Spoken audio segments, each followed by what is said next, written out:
evening and welcome to this edition of News Leader on 6. Today is Tuesday, January 13th, 2020. I'm Jim Fuller. And I'm Andrew Todd. In tonight's news, the TBI says methamphetamine use is increasing in the state.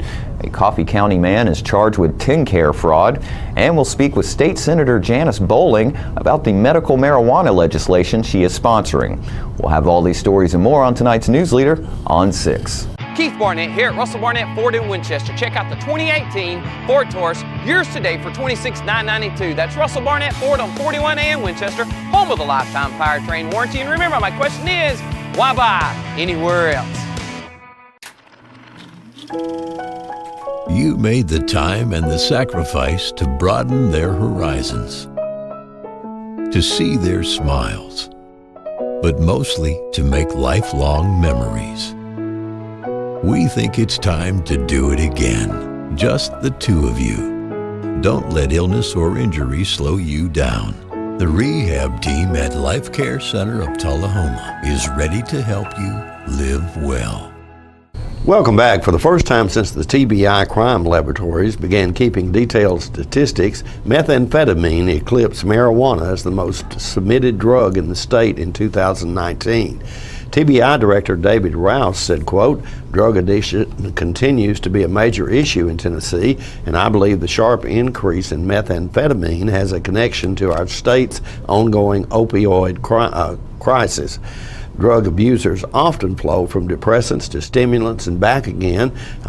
As more people struggle with opioid addiction, many of them will seek out stimulants like methamphetamine." TBI's crime laboratories in Memphis, Nashville, and Knoxville received a total of 9,795 submissions of marijuana in 2019 compared to 10,652 in 2018.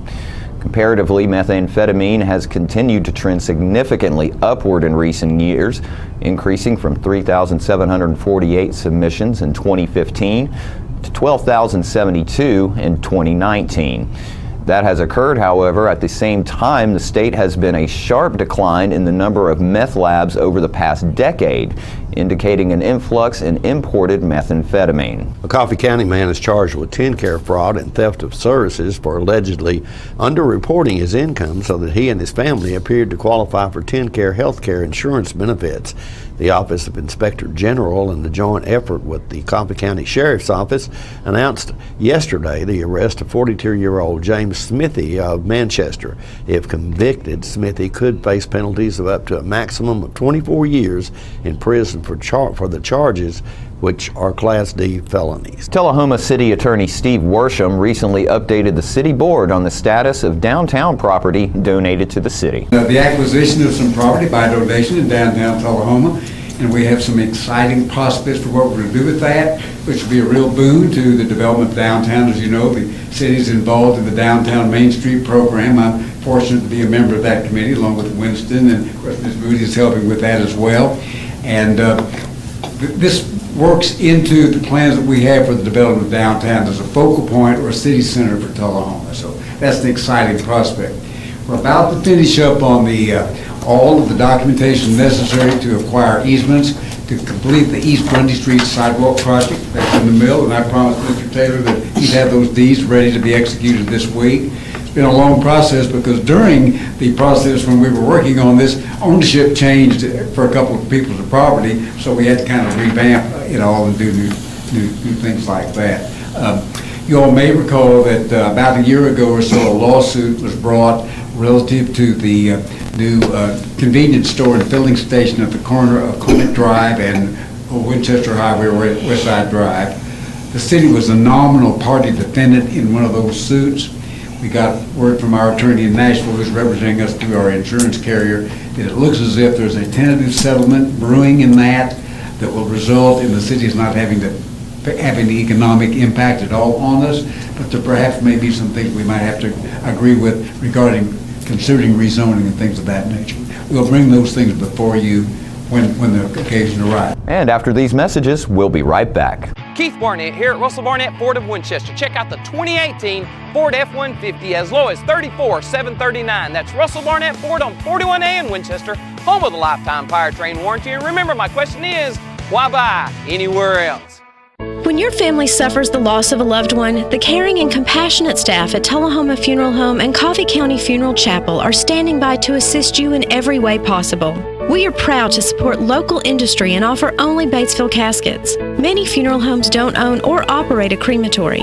We utilize the only crematory in Coffee County. Your loved one never leaves Coffee County. We can accommodate any need and any budget. Consider our complete pre-need service to remove this burden from your family during their time of grief. Lock in today's low costs and protect from inflation. Tullahoma Funeral Home and Coffee County Funeral Chapel. Our family caring for your family.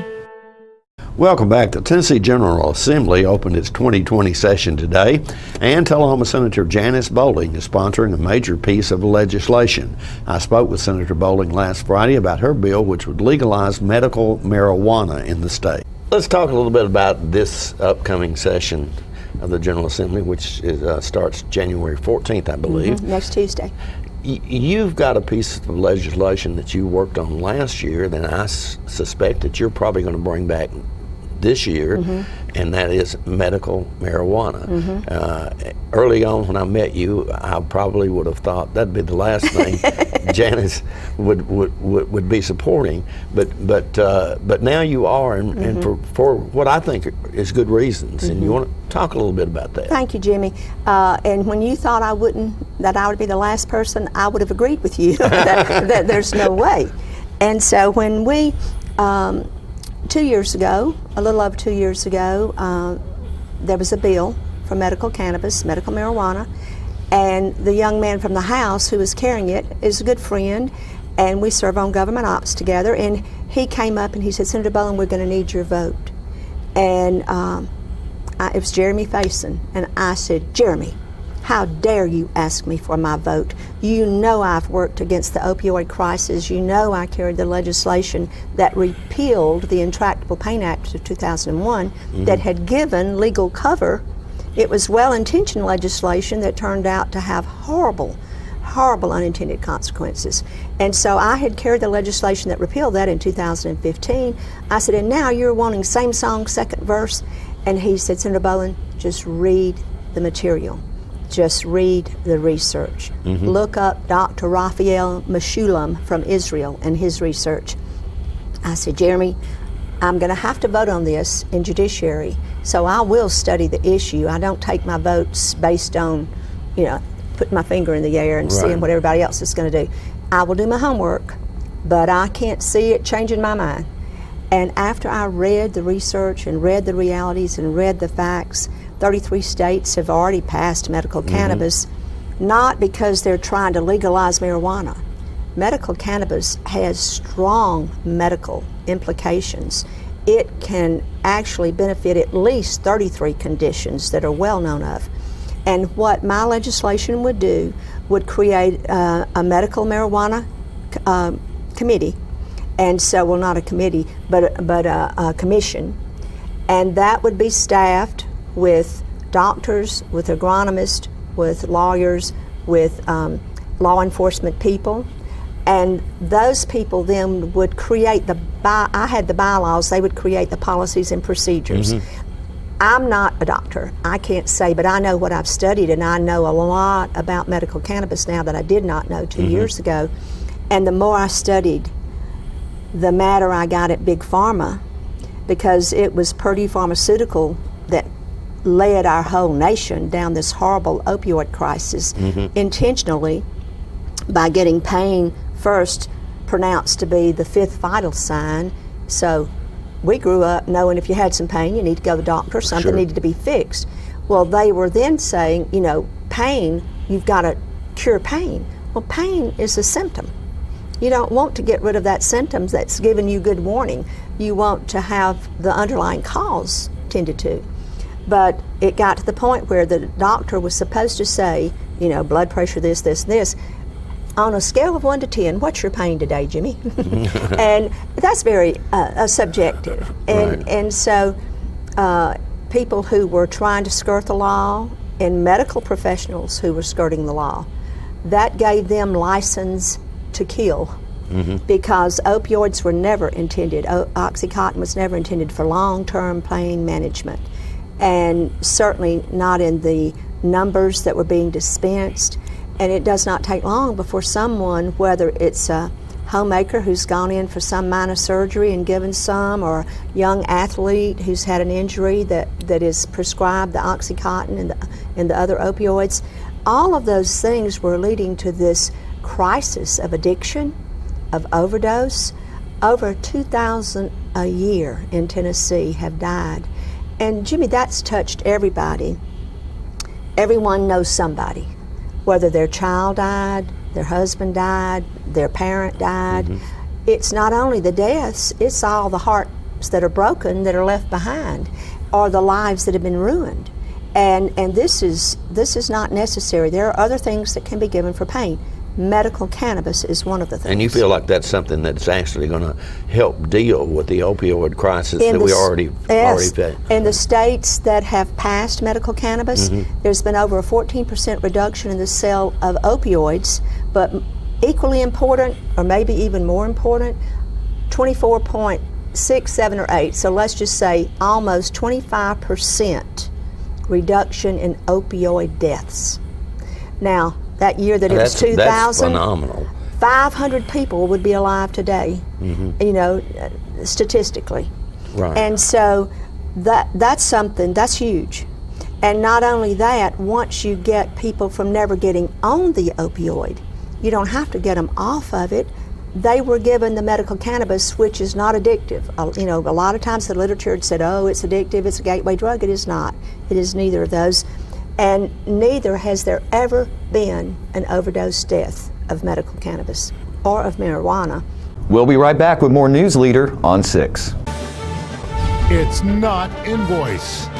It's not MSRP. It's not Christmas Day, although it may feel like it. It's the lowest prices in Middle Tennessee, period. It's a Stan McNabb Chrysler Dodge Jeep Ram or Stan McNabb Chevrolet Buick GMC Cadillac before these prices are gone forever. All right, the cat's out of the bag at Carroll Street Liquor in Tullahoma. Now you know where to go if you're planning a get-together and want the ideal wine or spirit. Party planning can be stressful, but at Carroll Street Liquor you'll find everything you need. Mixers, gift sets, and all of your favorite spirit brands. So if you're feeling the pressure to pull off the ideal party, come to Carroll Street Liquor and select among the seemingly endless supply of wines, spirits, gift sets, and more. Your perfect party, it's in the bag with Carroll Street Liquors. What's a Tennessee vacation? It starts off like any road trip, and then, boom, adventure and thrills everywhere you look, which happens to be some of the most beautiful scenery in the country. Music here, history there, and all kinds of green in between. Come relax and unwind, or bring the crowd for some stargazing, or stargazing. Whatever you do, come hungry and expect an awesome soundtrack. It's all right here in Tennessee. We're playing your song. For a free vacation guide, visit tnvacation.com. Welcome back. Tullahoma's new police headquarters will cost substantially more than originally estimated when it was first proposed nearly 2 years ago. City Administrator Jennifer Moody explains. I think the first thing that stood out to me, especially looking retrospectively, is that it was in 2017 that this project was first an idea. Hey, we're going to build a new police department. 2017. So a lot has changed in the construction market. Inflation, various factors, but the very initial budget that was set was $3,250,000. That was before a design professional was brought on board. That was just it was just an idea and a guess. An idea. That's not. I mean, when we came up with the $7 million bond issue, some of you will remember that. That was just a number that we thought might work. Oh, so it wasn't like a research number. No, I took $7 million and started allocating monies, and that's what that was. So that was not a good And number. especially in capital projects, that is what a capital budget is for the most part. It's your best guess. You haven't brought in engineers, you haven't brought in architects yet. You're really just doing your best guess of what it might cost, and that's what that number represented. I can definitely say that time, so just simply looking at the time, if nothing else had changed, that number would have been wrong, because we're now 2 years past when we set that budget. The next thing that occurred is you got a new city administrator late 2018, and I started looking at the project. Eric tells me this is unusual, but this is actually the third police department new construction project that I've been a part of. So I know some things to look for. I, maybe have a few bruises from that. But one of the things I saw right away is we didn't have a total project budget. We had budgeted $3.2 million, but we had left out any funding for what we call owner's costs. So we're responsible for providing all of the technology that's in the building, pulling those wires, providing the security system for the building, the door entry, all of that has to be provided by the owner. The furnishings and some equipment has to be provided by the owner. We had no budget established for that. And the designer's fees. Yes, and then we had no budget for an owner's representative, which, again, speaking to the bruises of past projects, I knew that a project this size could not be managed by either a police chief or a city administrator without construction knowledge and experience. You've got to have a qualified professional to work alongside the city so that our interests are represented. Nothing against architects, but they tend to be very protective of their design, and they're agents of their own interests. Nothing against contractors. We need them to build projects, but they're agents of their own interests. We needed somebody looking out for the city, and that's the value that we get in having an owner's representative. But we needed to increase the budget to pay one. And then the other thing is we didn't have any contingency, and there's not any project, especially of this size, a $4 million, $5 million project, that there are going to be things that come up that maybe we haven't thought of yet, or something that we want to add later on to the project. So I think it's best to have a healthy contingency. So we did that when we increased the budget in February of 2019 and recognized that, and this was, I believe, at Mayor Curley's direction from this board, saying, we do not want you to increase the construction budget. You need to hold to $3.2 million for construction, but you did grant increasing the project budget to $4.2 million to incorporate all of those other expenses that we may have. So again, that was a budget, and I feel like we did all of the due diligence that we could do and that the professionals could do, reaching out to their contacts, and tried to estimate what this project would cost short of actually bidding it. And I think we were so sure that we were close that we even, right before it went to bid, we took anything that could slightly be considered a nice to have, and we removed it from the base bid and put it in as an ad alternate, that we thought we will be sure to hit the budget number if we do these things. And then, like I said, we put it out to bid and the market said, no, you're wrong. So literally, looking back, I think Alan could probably speak to it better, but back in 2017, when this was just an idea and we first brought him on, we were looking at maybe $250 a square foot for a police building. Looking at other people that were building police departments, that's what they were getting. In early 2019, when we looked again, it was already going for over $320 a square foot, some of the newer projects that we were seeing. And now you have our project, which is closer to $400 a square foot. So this rapid increase in construction costs is, I would say, unprecedented. This may be possibly the worst time to build a police building, but the reason I continue to move forward and recommend it is we've spent quite a bit of public money designing this project, spent quite a bit of money to get to this point. The need for the building has not gone away. It actually continues to grow, and we can't promise you that if you wait to build it, it would be anything but more expensive. More news later on 6 is coming up in a moment. The wait is finally over. The all-new redesigned Ford Ranger is back at Russell Barnett Ford of Tullahoma. Stop and test drive one today at Russell Barnett Ford of Tullahoma on Highway 55, home of the lifetime powertrain warranty. And remember, my question is, why buy anywhere else? Here at Manchester Funeral Home, we know the importance of living and working in our local community because it's those families who we serve during their time of need honorably. We believe in supporting local business and offer only 100% Batesville Caskets, the best in the industry and a driver of our local economy. If you want straightforward and fair pricing while working with the people you know, choose Manchester Funeral Home, serving your community since 1932. And pre-planning and pre-funding can be the best gift you ever leave your loved ones. Call us to pre-arrange. Manchester Funeral Home. Our family, caring for your family since 1932. Since the moment you were born, I've made 1,000 wishes. Wishes for your future in a world that's changing fast. Do play and laugh. Do win and lose. Do it all with confidence, kindness, and strength. And always do your best to remember that no matter what you do in this life, what matters to me is that you keep doing. Welcome back. As many of our viewers have embarked on Get Fit programs as the new year starts, let's watch this video to learn more about aerobic exercise. All these people are engaging in aerobic activities.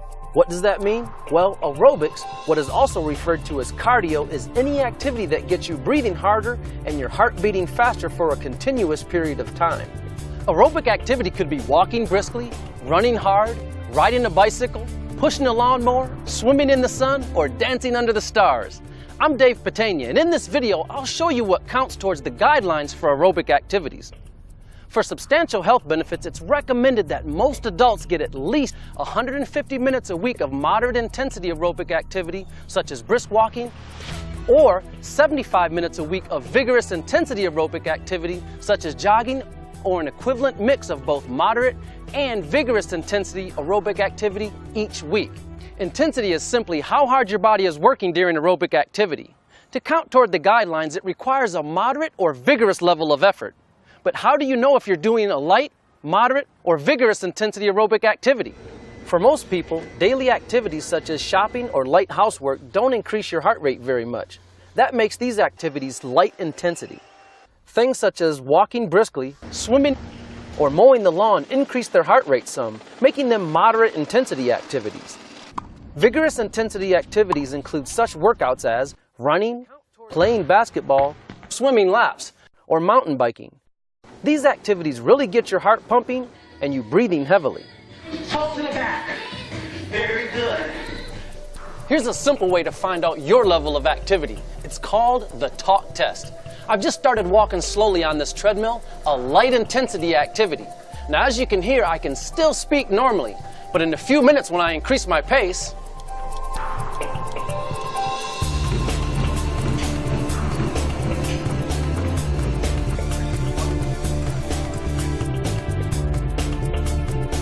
okay, now I've raised my heart rate and even broken a sweat. This is the moderate intensity level.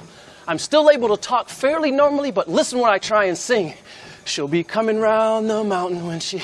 Well, luckily I can't sing at this level, which should be the same for you if you're doing activities that require moderate effort, such as walking briskly, dancing, or mowing the lawn. Now let's really pick up the pace.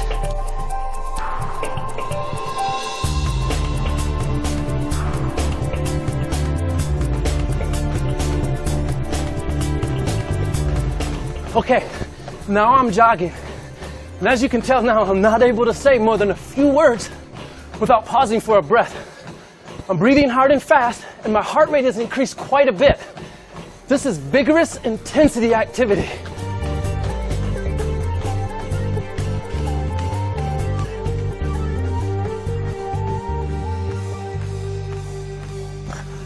Wow, that was a nice little workout. For most adults, vigorous intensity activities include jogging, jumping rope, playing basketball, or swimming laps. What all this means is that if you're looking to get the benefits of 150 minutes of moderate intensity activity in less time, you can gradually replace some of your moderate level activities with vigorous aerobic activities. A rule of thumb is that 1 minute of vigorous intensity activity equals about 2 minutes of moderate intensity activity. So in other words, for every 10 minutes of vigorous intensity activity undertaken, you're getting about the same benefits as doing 20 minutes of a moderate intensity activity. Many people prefer this option because it gives them important health benefits in half the time. However, if you haven't been very active lately, slowly work your way up to the more vigorous intensity activities. It's important for your safety and your health to feel comfortable doing activities that require moderate effort before moving up the intensity. Gradually replace moderate activities such as brisk walking with vigorous activities that take a lot more effort, like jogging. The guidelines are all about doing appropriate types and amounts of activity that are also right for your fitness level. What counts in your aerobic activities is getting active because some activity is better than none. For substantial health benefits, aim to meet the minimum guidelines we talked about earlier. If you want even more health benefits, do more physical activity. I'm Dave Patania asking you to raise that heart rate and get active, healthy, and happy. And don't forget to tune into this week's Living Show tonight at 6:30 p.m., Thursday morning at 9 a.m., and Thursday, Friday, and Saturday evening at 6:30 p.m. This week's guests include Gina Whitten, who is bringing a new exhibit and some classes to the Tullahoma Arts Center.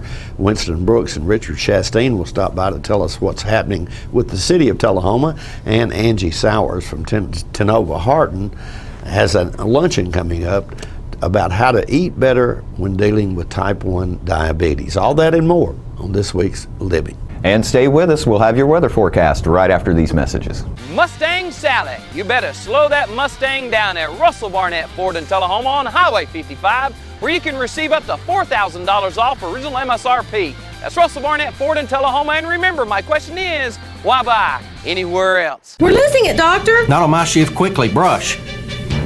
Roller. What a transformation. It's gonna be okay. Okay, nothing. At Paintworks of Tullahoma, we specialize in domestic emergencies with Martin Senior Paints. You can be the paint doctor too when you treat your home with Martin Senior interior and exterior finishes. Doctor, we've got another one. Got you covered. Paintworks of Tullahoma. Come see the paint doctor, Stat.